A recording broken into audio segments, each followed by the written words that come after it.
Hey guys, welcome back to my channel, or welcome if you are new. I've got a couple fun, easy DIYs to share with you today. We're working with some wood pieces, some scrap wood, some Dollar Tree wood items. So if you are interested in that kind of thing, stay tuned. And if you like budget-friendly and easy DIYs, consider subscribing to my channel before you leave so you don't miss out on my future videos.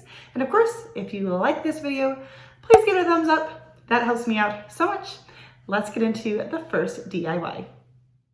So for this first one, I have this wood piece from the Dollar Tree. I'd say it's supposed to be a cutting board, but maybe it's more like a cheese board because it doesn't have a hole at the top, which I think cutting boards, I don't know, typically do. I don't know. Either way, it's cute, and I'm going to use it in my kitchen. And so I just gave it a good sand. It's definitely rough wood, but we're going to give it a coat of white Waverly chalk paint. I just did one coat, and there's a couple spots where you could see the grain through it and stuff, but that's okay. I liked that. So you can do that however you want. You could also just stain it like with antique wax or actual wood stain, whatever you want. I do end up doing both sides, but I don't show that all to you. So once that is painted and dried, I am just sanding down the edges, bringing some of that wood back through. I thought about kind of distressing it with paint along the edges, but it's easy enough to just sand it. So that's the route I went, and then we're wiping off all of the dust. Then I have these rub-on transfers from the Dollar Tree, and these ones were not that great. I will use the rest of them. I think I have a whole other sheet of these.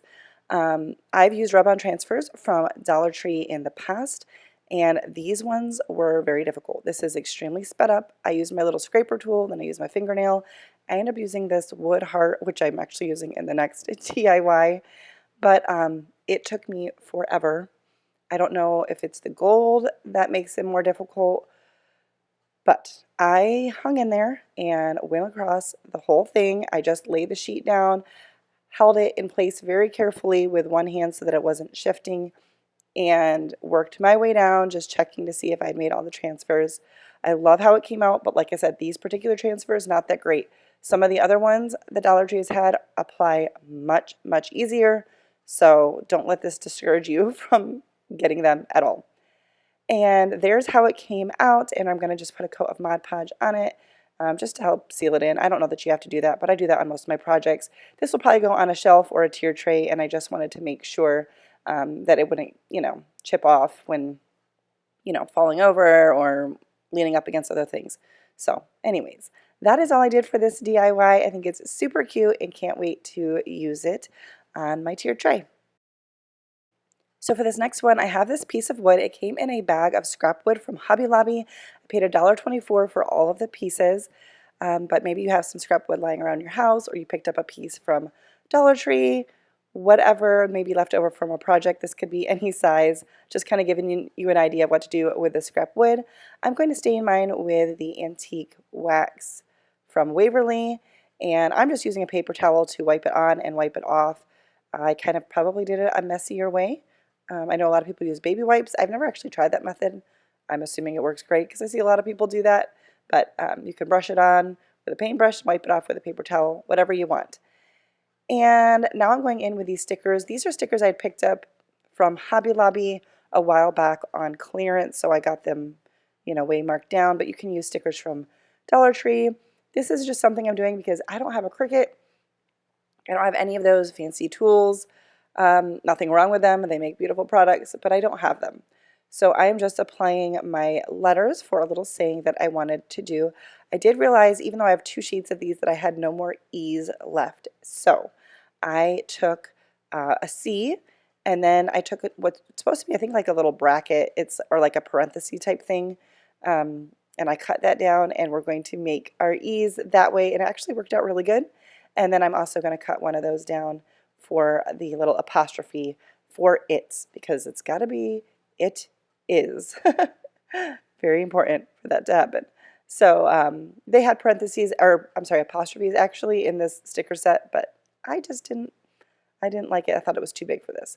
So now I'm also going to take one of these wood sticker hearts. This is what I was actually using to scrape on the transfer in the last DIY. And I just pulled the sticker off, and I'm placing it down so I know where to place my letters, because I did want to use this as an O for the word home. And I'm just putting "It's good to be home." I love being home. So I thought this was a good saying. And I'm just pressing down all of my stickers to make sure they're down all the way and going over with Waverly chalk paint in the color white. And I'm just trying to go over it pretty thickly because I don't want to have to do multiple coats, but I am being very careful so that like the stickers don't come up at all. So I'm just being very careful around the words. Now I end up doing the whole thing again, the sides and the back.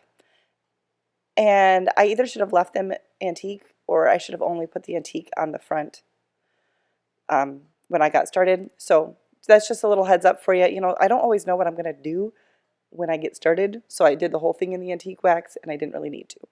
Now I'm using, I think this is called like a weeding tool, but it's a little pick. I picked mine up from the Dollar Tree. I think they're intended for things like crafting, or I'm sorry, for things like vinyl, but are very handy for this type of project. So the stickers came up pretty easily with that. I had a couple places where I need to touch up with the white paint, so I'm using a small paintbrush. And then my little wood piece, I'm using this craft glue from the Dollar Tree, and I had stained it with antique wax, and we're just going to place that down for our O. And then we're going to let this piece dry, and then I'm going to sand down the edges to bring back that antique wax look. And I tried to sand down a little bit on the front, but I was not getting much success, so I just left it alone. This was a rough piece of wood. Even though I had sanded it down, you could still see like the knots and stuff in it, which I liked. Then I'm brushing off the sand, or the dust rather, and going over it with Mod Podge just to, yeah, so the paint doesn't chip off, and give that a nice good coat. And here it is. I love, once again, how this came out. I kind of have some winter stuff up right now, which is a lot of black and white, so I'll probably wait and use these pieces when I kind of switch out to spring stuff. But I love them and wanted to give you some ideas for using wood items. All right, well, that's going to do it for today's video. Once again, if you liked it, don't forget to give it a big thumbs up and subscribe if you are new. And I will see you in my next video. Bye, guys.